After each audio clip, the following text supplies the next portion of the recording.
Hola, nuevamente les traemos un programa de Multiverso UAS. En esta ocasión comenzamos con una interesante presentación del alumno del doctorado Salvador Castro Tapia, quien nos presenta su interesante desarrollo tecnológico para detectar precisamente el cáncer de mama.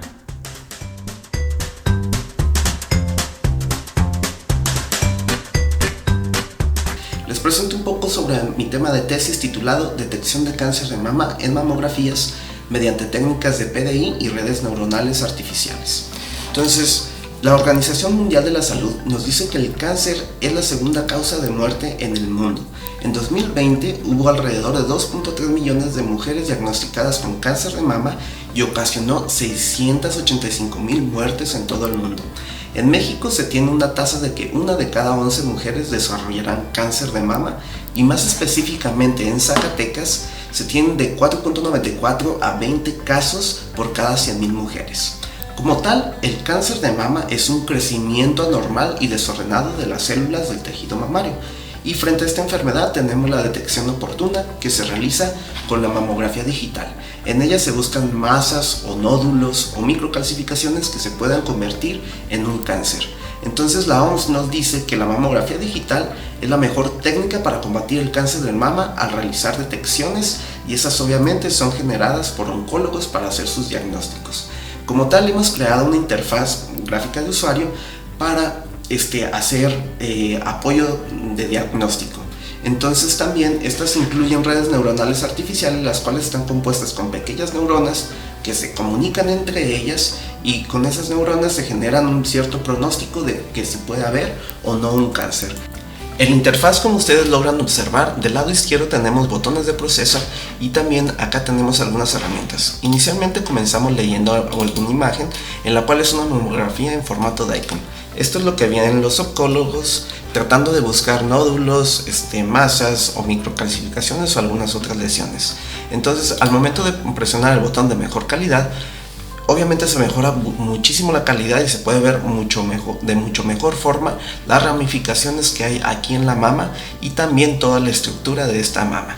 Después, si presionamos el botón de recortar, se va a deshacer de esta área negra para dejar solamente lo que importa y verlo con mejor calidad.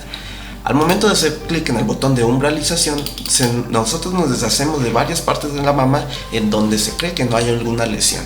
Posteriormente a esto se procede a presionar el botón segmentación, en el cual comienza la magia debido a que aquí entra una red neuronal artificial en la cual comienza a hacer detecciones sobre donde pudieran haber posibles microcalcificaciones, nódulos, masas y otras lesiones por ahí.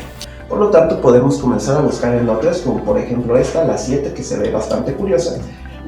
Hacemos clic aquí poniéndole el 7 y nosotros podemos observar que se nos pone por acá que es una masa maligna y que tiene un 100% de probabilidad de ser maligna.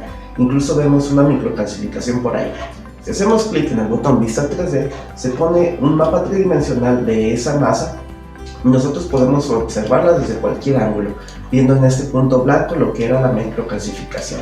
También el botón de dirección nos puede generar ciertos vectorcitos o flechas, lo cual nos dice hacia dónde es que va a crecer esa microcalcificación conforme vaya avanzando la enfermedad.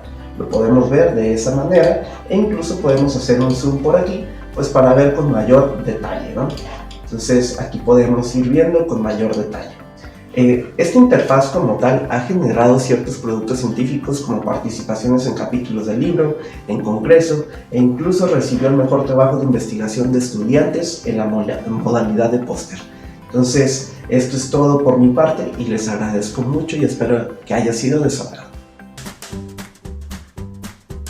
La buena alimentación es uno de los factores que afectan en el desarrollo y recuperación de las personas contagiadas por el virus del COVID-19. Veamos algunas recomendaciones de nuestro programa académico de nutrición.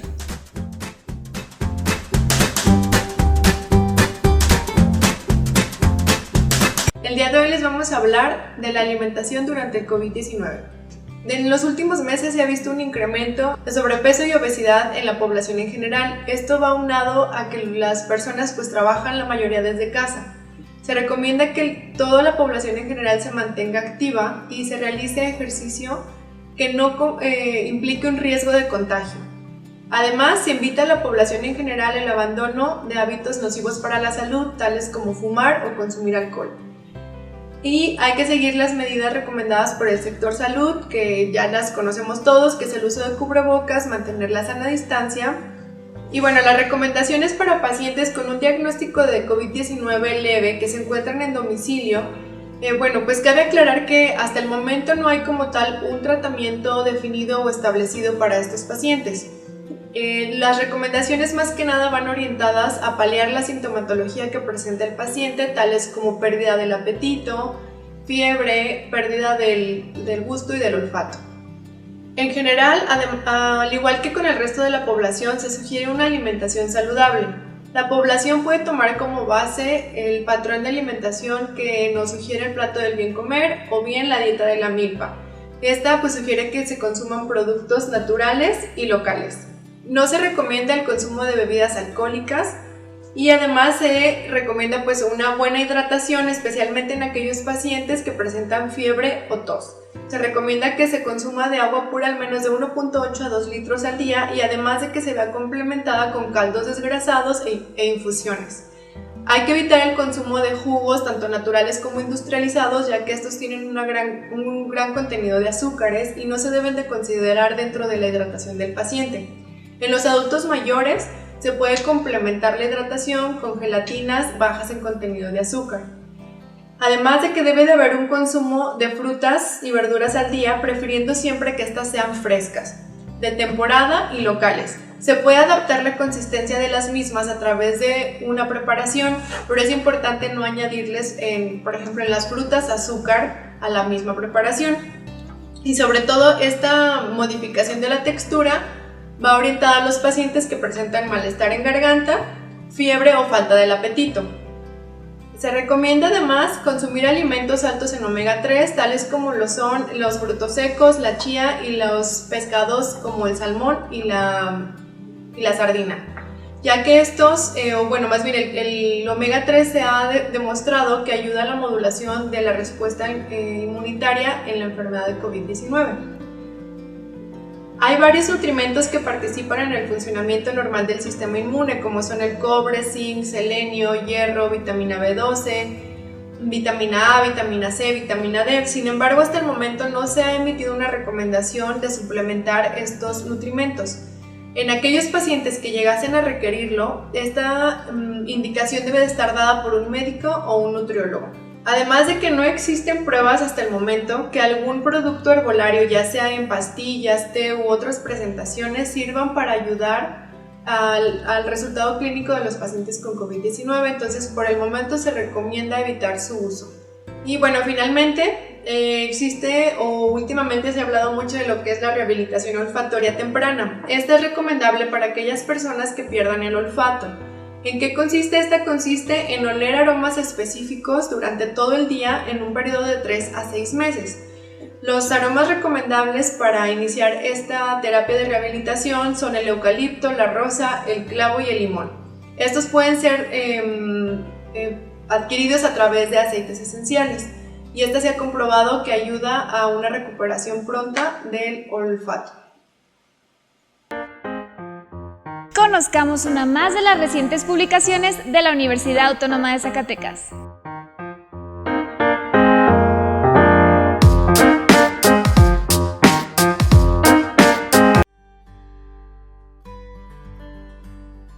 Hola amigos, es un placer estar con ustedes de nueva cuenta.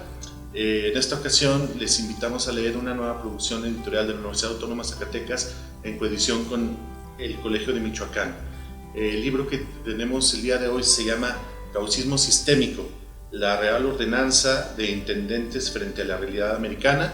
Es un estudio y una edición hecha por el doctor Rafael Diego Fernández Sotelo, el doctor Martín Escobedo Delgado y el doctor José Luis Alcáuter Guzmán. Tenemos aquí como invitado especial al doctor Martín Escobedo, quien nos hablará un poco sobre el contenido de esta obra. Muchas gracias por la invitación. Sí, efectivamente, estamos ya por hacer pública esta nueva obra editorial que, como acaba de señalar acertadamente el maestro Carlos Flores, Es una coedición del Colegio de Michoacán y de nuestra universidad. Esta obra es fundamental justamente porque pone en entredicho esta hipótesis que señala que justamente la Real Ordenanza de Intendentes llega y se aplica a rajatabla en la Nueva España. En este libro, Casuismo Sistémico, afirmamos con base en un hallazgo que localizamos en la biblioteca Nettili Benso, señalamos justamente lo contrario. Lo que ocurrió en la Nueva España fue más bien casuista, no sistémico. Entonces los invitamos justamente a leer este libro que sin duda alguna va a reconceptualizar y va a marcar un hito en la historia de las reformas borbónicas. Muchas gracias. Los invitamos, como ya saben, a que nos escriban a nuestra página de Facebook, Programa Editorial UAS, donde podemos ponernos en contacto para hacerles llegar un ejemplar. Gracias. La cultura, el conocimiento y la información desde la Universidad Autónoma de Zacatecas están en el aire a través de Avance Universitario, la revista radiofónica de la Universidad Autónoma de Zacatecas. Escúchala de lunes a viernes a las 2 de la tarde por el 97.9 de FM Radio Zacatecas. Citlali Aguilar Sánchez nos recomienda una nueva e interesante lectura. Acompáñenos.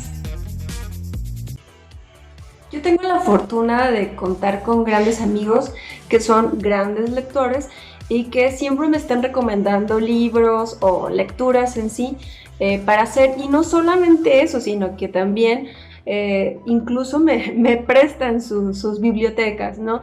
En el caso particular de Tuberías de Edgar Queret, uno de mis amigos me prestó este libro de cuentos que, según ya luego supe, es el primer libro que escribe Edgar Queret cuando tenía apenas unos 20 y tantos años, ¿no? Este libro es un compendio de cuentos breves que narran diferentes situaciones, diferentes personajes, diferentes momentos, y que realmente nos da un bagaje, un abanico muy interesante de la escritura de este autor israelí. Este libro me lo prestó un amigo porque a él no le gustó, porque le empezó a aburrir, ¿no? Empezó a leer algunos cuentos y pensó como que no es para tanto, ¿no? Me dijo algo así como... me lo recomendaron porque es un gran escritor, porque leí varias reseñas en diferentes revistas y todos decían que era un libro magnífico y extraordinario y que este autor es lo máximo y que teníamos que leerlos todos, ¿no? Y me dijo, bueno, a ver si a ti te gusta, ¿no? Yo pensé como, bueno, mi amigo es un muy buen lector, seguramente tampoco me va a gustar, ¿no? Generalmente tenemos lecturas en común. Para mi sorpresa, en realidad me gustó y me gustó muchísimo, ¿no? Creo que es muy válido que cuando leemos algo, nuestro primer resultado, lo primero que podamos decir o compartir sobre esa lectura es si nos gustó o no nos gustó. En mi caso personal, a mí me gustó, y me gustó porque precisamente lo que a mi amigo no le había gustado, que eran demasiado insípidos esos cuentos. Creo que para mí eso fue como lo que me sorprendió de buena manera, ¿no? Son cuentos muy breves que realmente no nos dejan una enseñanza como tal, no nos sorprende demasiado lo que dice, pero justo esa sencillez y esa manera de relatar tan breve, tan poco sorpresiva, creo que es lo que hace que este libro y estos cuentos sean extraordinarios, ¿no? Aún así, también yo le comenté a mi amigo, bueno, es que 10 cuentos, pues realmente no es un universo como para poder decir si un libro de cuentos nos gusta o no. Hay que leer un poco más, ¿no? Ahí me vi un poco regañona, pero bueno, creo yo que para saber si un libro de cuentos nos gusta o no, al menos tendríamos que haber leído la mitad, supongo, ¿no?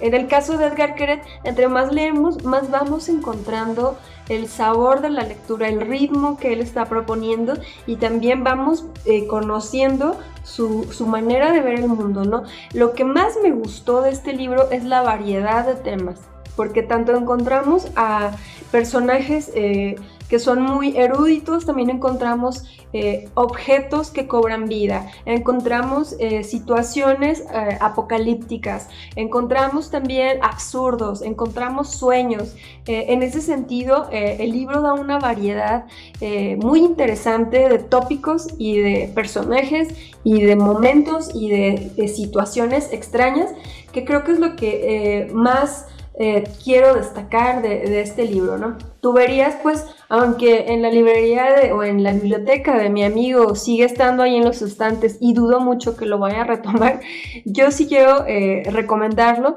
Sí quiero recomendar esta lectura de este autor israelí a todos los que en esta ocasión están viendo esta cápsula. Yo soy Citlali Aguilar y nos vemos en la siguiente recomendación literaria. Eumir Cázares nos habla sobre la paradoja de la elección y nos dará tips sobre cómo sentirnos satisfechos con nuestra selección ante cualquier circunstancia de la vida. Barry Schwartz, psicólogo que de alguna manera ha estudiado precisamente el tema de las decisiones, estableció precisamente y acuñó este término de la paradoja de la elección, refiriéndose específicamente al efecto, a la serie de circunstancias que nosotros experimentamos cuando tenemos una gran cantidad de elementos a decidir, de opciones a decidir, y de alguna manera estos efectos pueden generarnos en cierta medida confusión, a veces desencanto, pero sobre todo presión e indecisión al momento de estar tomando un camino, una decisión, y sobre todo que esto tiene que ver desde las decisiones más sencillas hasta las decisiones más complejas que pueden determinar caminos enteros en nuestra vida. Es precisamente con esta paradoja de la elección, nosotros vamos observando y vamos experimentando que, curiosamente, a lo que se pensara, entre más opciones nosotros tenemos a elegir, más insatisfechos estaremos con lo elegido. ¿Parece curioso? Pues bastante, por eso se le denomina la paradoja de la elección, porque precisamente uno pensaría que entre más opciones tengamos, pues podemos comparar y podemos elegir mejor de entre las que tengamos. Sin embargo, en la paradoja de la elección pasa lo siguiente.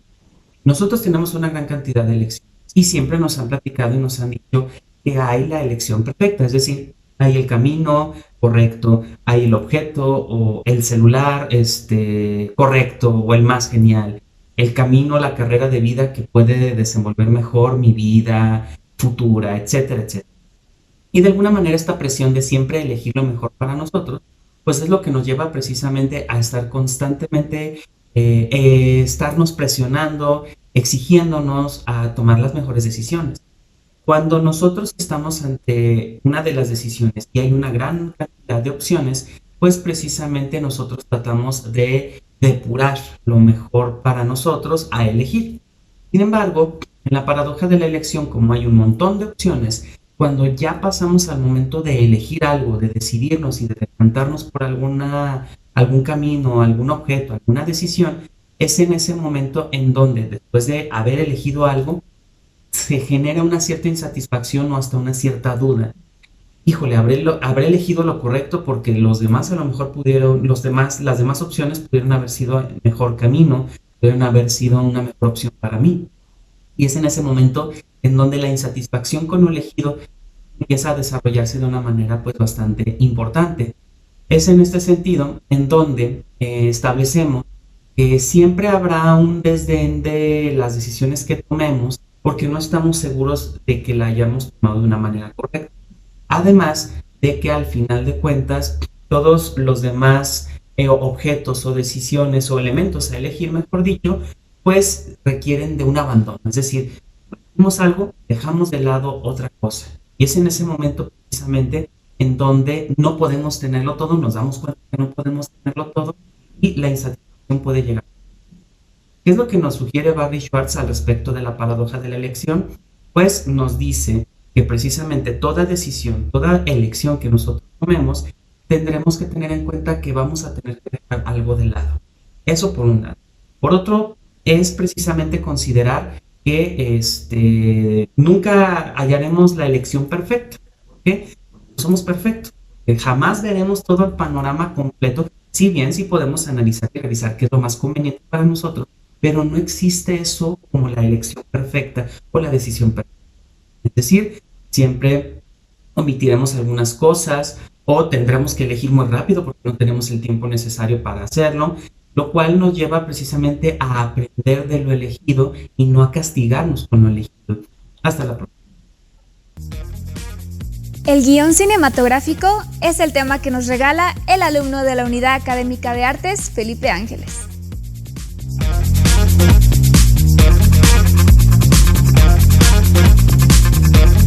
¿Te ha pasado que cuando estás viendo los premios Oscar o la crítica de una película mencionan el guión adaptado y el guión original?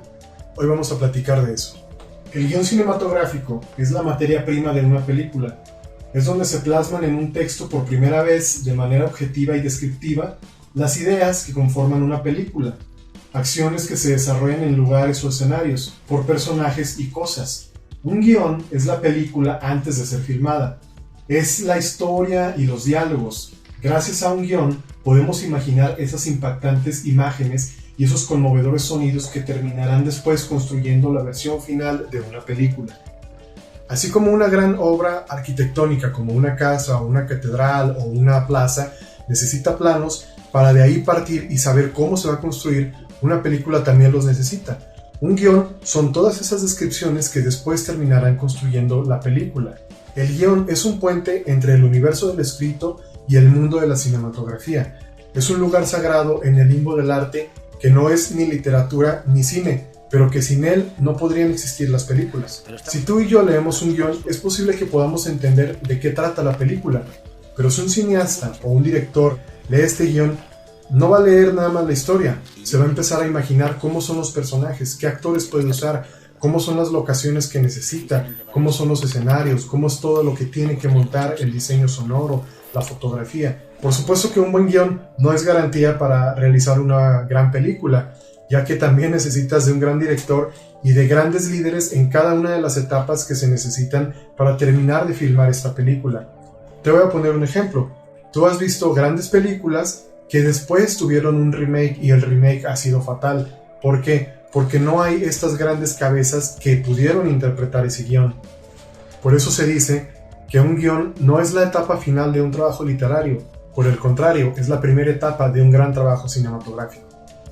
Ahora que ya sabes lo que es un guión cinematográfico, vamos a platicar de lo que es un guión original y un guión adaptado.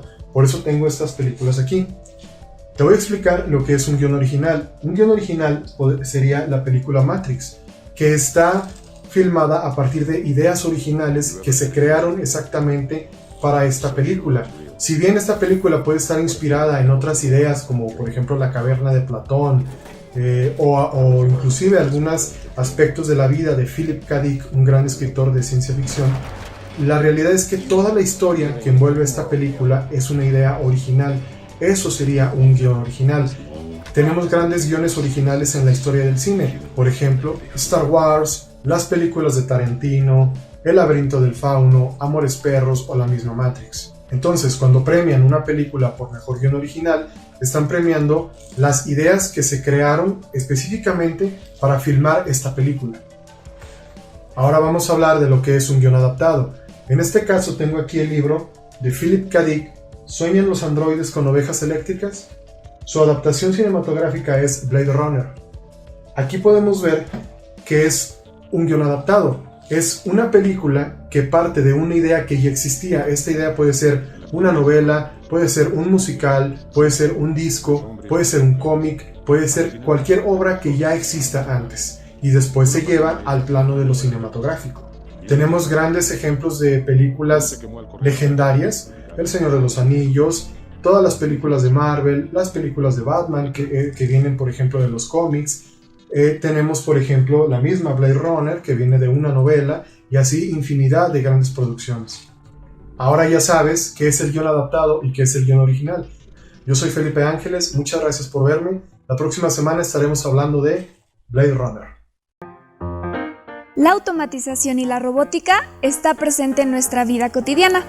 Acompáñenos a conocer el laboratorio donde se enseñan estas áreas del saber a los alumnos de las ingenierías de la UAS.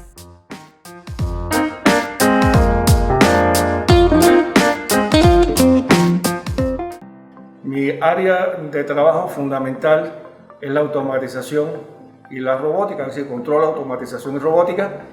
Desarrollamos diferentes proyectos relacionados con el accionamiento de máquinas eléctricas, el control de máquinas eléctricas con dispositivos semiconductores, la automatización usando diferentes criterios, entre ellos el PLC, para poder regular un proceso productivo.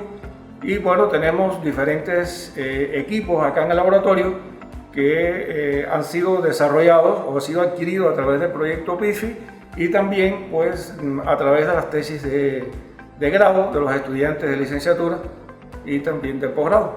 Vamos a mostrarles una máquina, que es una tesis que se desarrolló, que es el control de una máquina de inducción, en este caso mediante un variador de velocidad. Este sistema que tenemos implementado, aquí tenemos en la pared un variador de frecuencia, un variador de velocidad, y bueno, aquí tenemos el motor de inducción, y bueno, acoplado mecánicamente al eje tenemos una máquina de corriente directa. Aquí el objetivo es poder variar la velocidad con un dispositivo semiconductor. Si lo ponemos en modo run, pues podemos observar que la máquina comienza a girar a una pequeña velocidad, dado que la frecuencia que estamos viendo en el display es una frecuencia baja. Si nosotros incrementamos la frecuencia, pues se puede observar cómo incrementa la velocidad que en el eje del motor. Y bueno, esto nos permite poder regular la velocidad de la máquina mediante un convertidor electrónico. Igual, si se hace una reducción en la frecuencia, pues se observa que varía la velocidad, en este caso disminuye. Acá tenemos un trabajo que se desarrolló con un estudiante también de licenciatura, posteriormente continuó en el posgrado, con el control, el accionamiento de una bicicleta eléctrica mediante la recuperación de energía del deslizamiento, es decir, que nos permite que en los momentos que estamos descendiendo una pendiente se cargue la batería para darle una mayor autonomía a la bicicleta. Continuamos acá. Aquí tenemos el PLC, que se encarga de automatizar un proceso industrial. En este caso se utilizó para diferentes tesis de licenciatura. Aquí se muestran dos bandas transportadoras que se controlan, se automatizan a través del PLC. Hay otras tesis que también se ha utilizado el PLC para un semáforo inteligente y se puede utilizar como un medio de control en diferentes procesos industriales. Acá tenemos un túnel de viento que se desarrolló con el objetivo de hacer pruebas a los aerogeneradores. Para este túnel de viento se implementó un sistema de control, un variador de velocidad que nos permita enfocar una corriente de aire fija hacia el aerogenerador. Al variar la velocidad de este motor primario, pues logramos que esta corriente de aire pueda ser variable para poder hacer pruebas a los aerogeneradores. Y bueno, se implementó un sistema de control que nos permita evaluar el comportamiento del aerogenerador. Bueno, para concluir, los invitamos a participar en este posgrado. Este es el Laboratorio de Control, Automatización y Robótica, donde pueden desarrollar diferentes proyectos de investigación.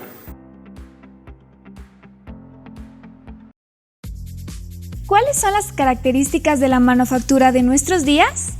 ¿Y cómo se aplica en nuestra universidad en apoyo al tratamiento del COVID-19? Acompáñenos a descubrirlo.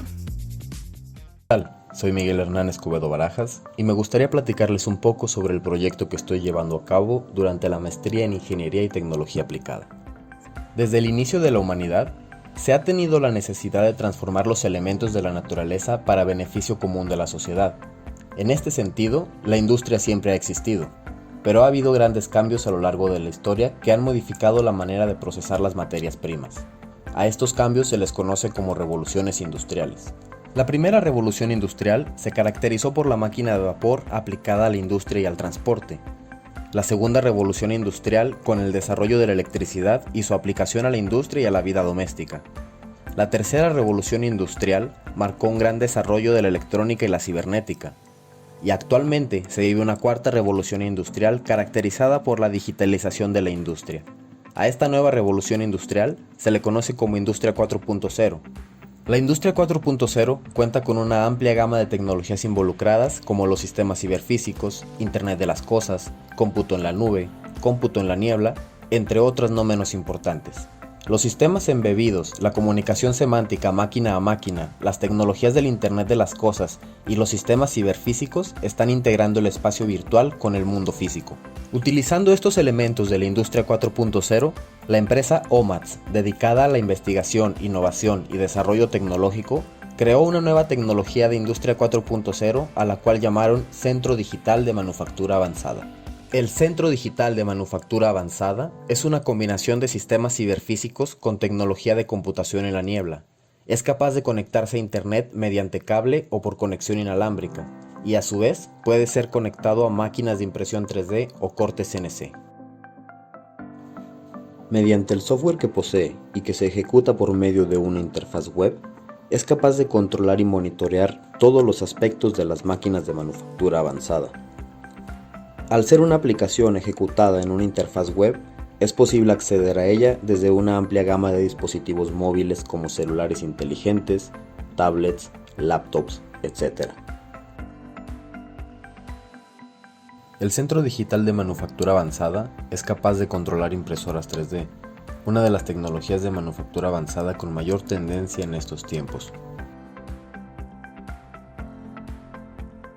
Por otro lado, las máquinas de corte CNC también se encuentran dentro de la manufactura avanzada, y de igual manera pueden ser controladas y monitoreadas a distancia para llevar a cabo distintos tipos de trabajos, como grabados, cortes y creación de placas de circuitos impresos.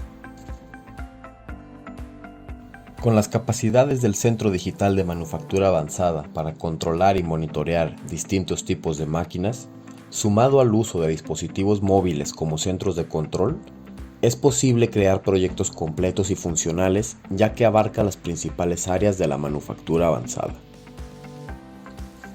De esta manera, el Centro Digital de Manufactura Avanzada es una nueva tecnología de Industria 4.0.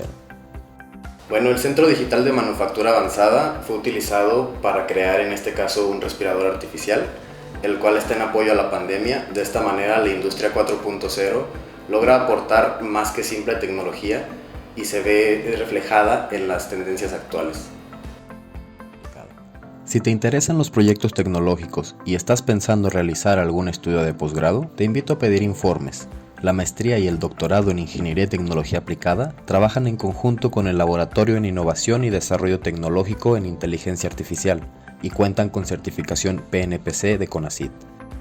Las milenarias técnicas de la medicina tradicional vietnamita están a su disposición con médicos del Hospital Nacional de Acupuntura de Vietnam. La Universidad Autónoma de Zacatecas ofrece el tratamiento al público en general de una gran cantidad de padecimientos en su clínica de acupuntura. Consulta previa cita a muy bajo costo. ¿Por qué nos gusta tanto los productos elaborados con maíz? De nuestra relación con esta planta nos habla la doctora Adriana Macías.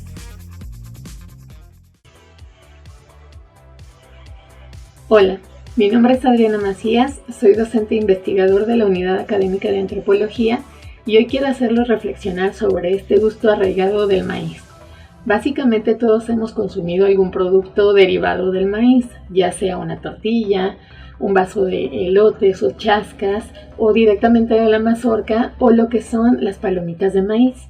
Este gusto adquirido ha sido heredado por generaciones y el primer vestigio del uso del maíz o de la presencia se reporta hace 7000 años en contexto del Valle de Tehuacán. Este era un producto silvestre que fue modificado para lograr un mejor desarrollo, un mejor producto. Básicamente, a partir de este descubrimiento y de la mejora del cultivo, los mexicanos y varias sociedades han impulsado el desarrollo de su crecimiento y de su procesamiento.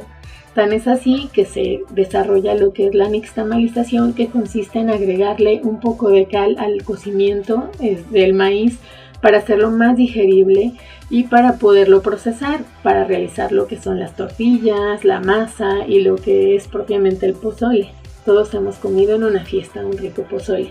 Pues bueno, prácticamente el uso del maíz también se asocia al cultivo de otros productos y generalmente está asociado a las viviendas.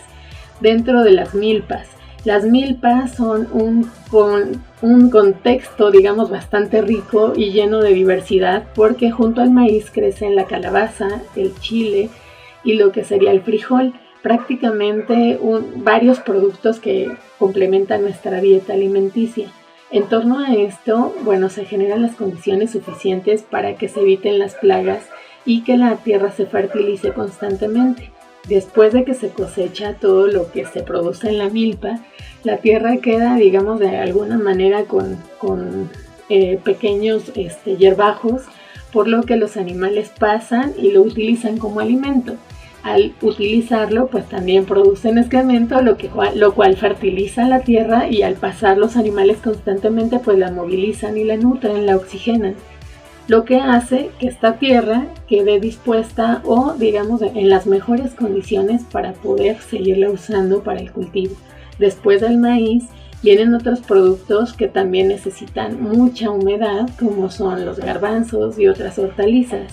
Entonces los campesinos utilizan esa tierra fértil para producir otros cultivos y básicamente tener un ciclo completo del uso del suelo. El agua que utilizan para los riegos pues generalmente procede de la lluvia o de entornos cercanos donde hay lagos o ríos. Sin embargo, ellos saben cuándo plantar cada producto para favorecerse del clima, de la humedad, del calor, y por eso es que nosotros tenemos ricos productos frescos y de buena calidad en nuestra mesa. Espero que ahora cuando se coman un taco lo disfruten y lo saboreen más.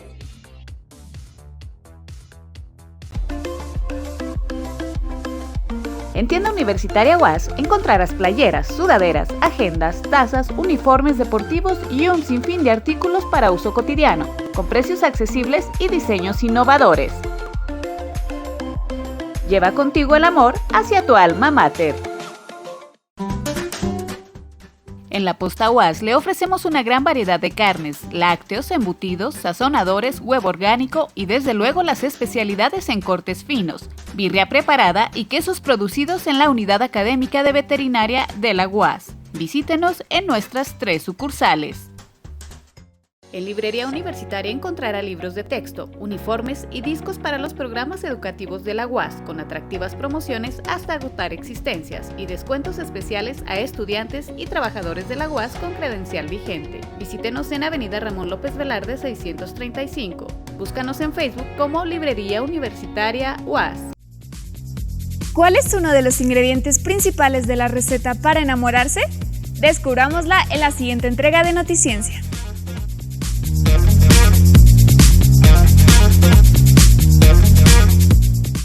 Hola, ¿qué tal? Bienvenidos a una edición más de Noticiencia. En esta ocasión tenemos un tema muy interesante. Nos enamoramos gracias al sol. Juan Antonio Pérez, ¿por qué no nos cuentas más sobre esto? Pues mira, porque me estoy asoleando. No, mucho cuidado con el sol. Tápate, Sofía. Nos enamoramos gracias al sol y esta afirmación procede de una investigación de la Universidad de Tel Aviv en Israel, quienes han descubierto que por la radiación ultravioleta de la luz solar tenemos cambios en la regulación del sistema endocrino responsable de la liberación de hormonas sexuales en humanos. Y esto hace que tengamos más propensión a la reproducción, a buscar una pareja, a parearnos, a enamorarnos, en pocas palabras. No es uno de estos afirmaciones que se hacen por ahí al vuelo. Es una investigación que ya fue publicada en Cell Reports el 24 de agosto de 2021, y resulta que estos investigadores reportan que el efecto de la luz solar sobre el apareamiento tiene efectos sobre todas las especies zoológicas. Sin embargo, es mucho más fuerte, mucho más notable en los seres humanos, debido a que nuestro contacto con la luz solar es más directa. No tenemos tanto vello, tanto pelo en la piel, y entonces esto hace que recibamos una cantidad mayor de radiación solar. Ya había investigaciones previas que conocían el incremento de niveles en testosterona en hombres como efecto de la exposición a la luz solar, en particular a la luz ultravioleta, y el papel regulador hormonal de la conducta y de las prácticas sexuales que tiene la luz solar en nosotros los seres humanos. Así que, si usted no quiere enamorarse, pues no se asolie. Pero si ya le urge tener una pareja, pues véngase, tome el solecito.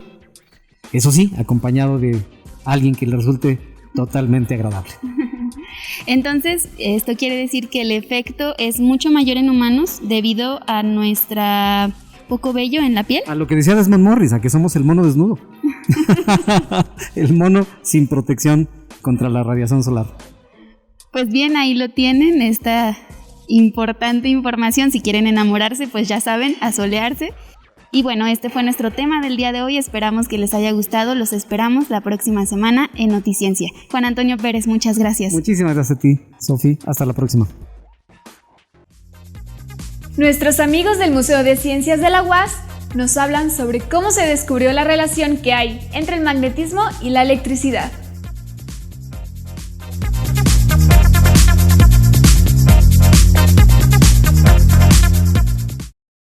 Las brújulas son artefactos que nos sirven para orientarnos cuando nos estamos desplazando, porque siempre nos indican dónde está el norte de nuestro planeta.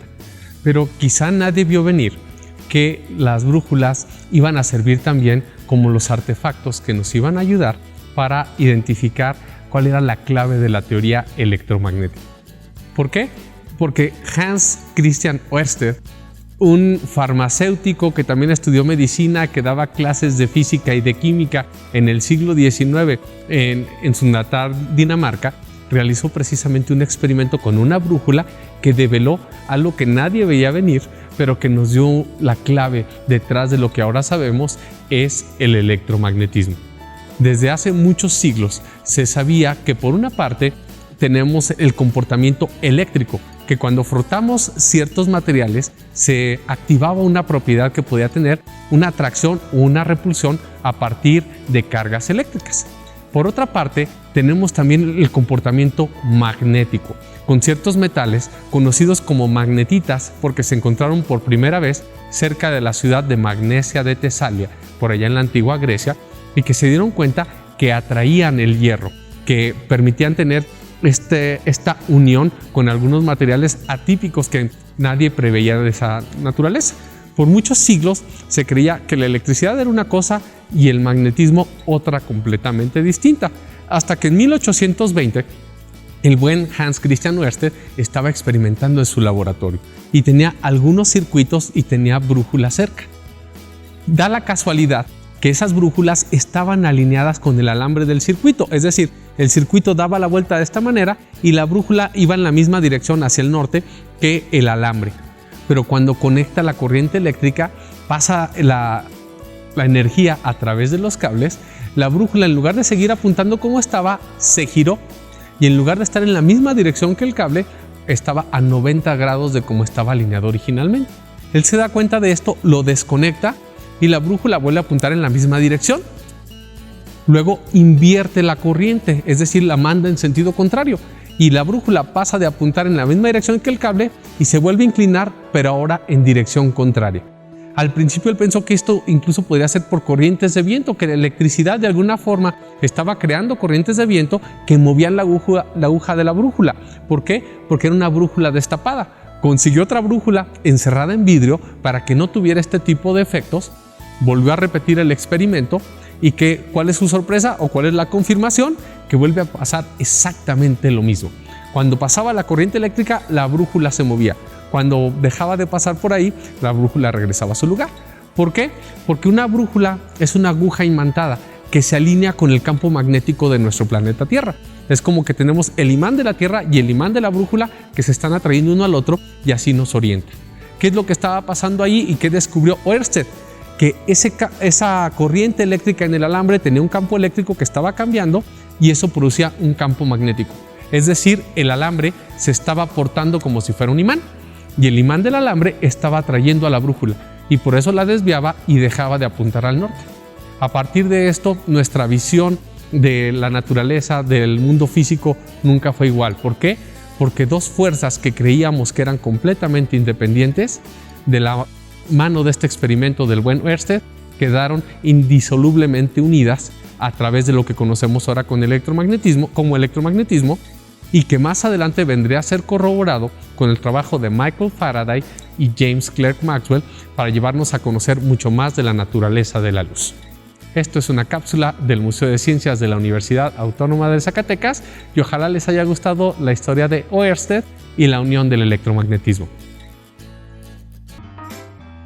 Finalizamos esta emisión con una participación musical del ensamble latinoamericano de la UAS, que interpretan la samba argentina La Llamadora.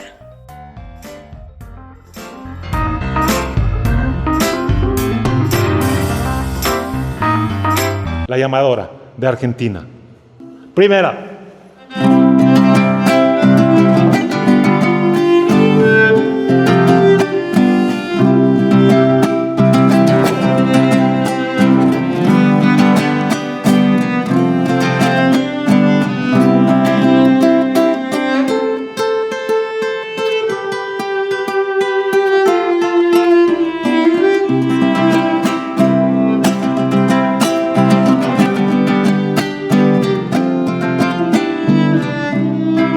Voy trenzando delgado un silbido, luego un verso comienzo a tuzar.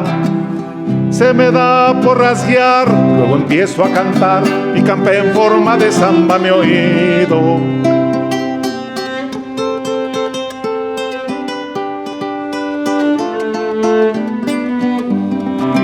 A la moza que amé en otro tiempo, el reencuentro en el diapasón vuelve a hacerse emoción, me besa el corazón y entre amargo y triste se queda mi acento.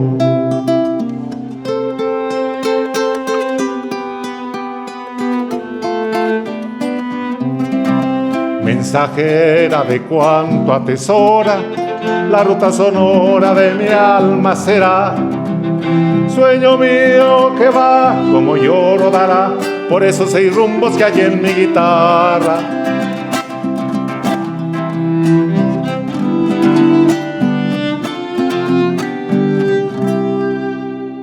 Segunda.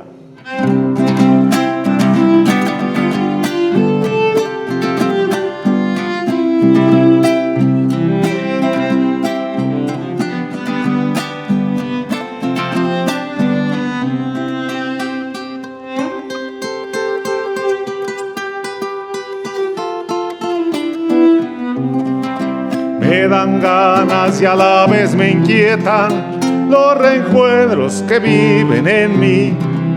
Es por eso que así en canciones le di mi alma de cantor, mi pasión de poeta.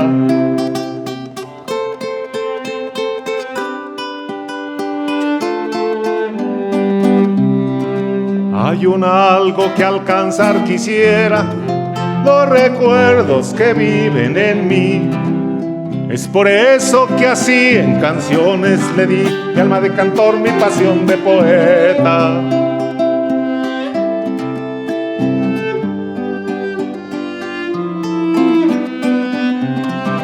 Mensajera de cuanto atesora, la ruta sonora de un alma será.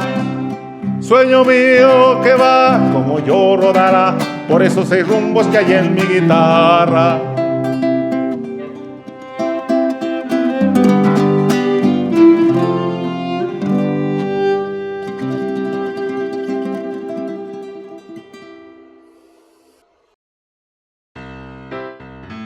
Hemos llegado al final de este programa. Los invitamos a seguir cuidándonos de esta pandemia y no olviden enviar sus comentarios a nuestras redes sociales. Nos vemos aquí en nuestra próxima edición. Hasta muy pronto.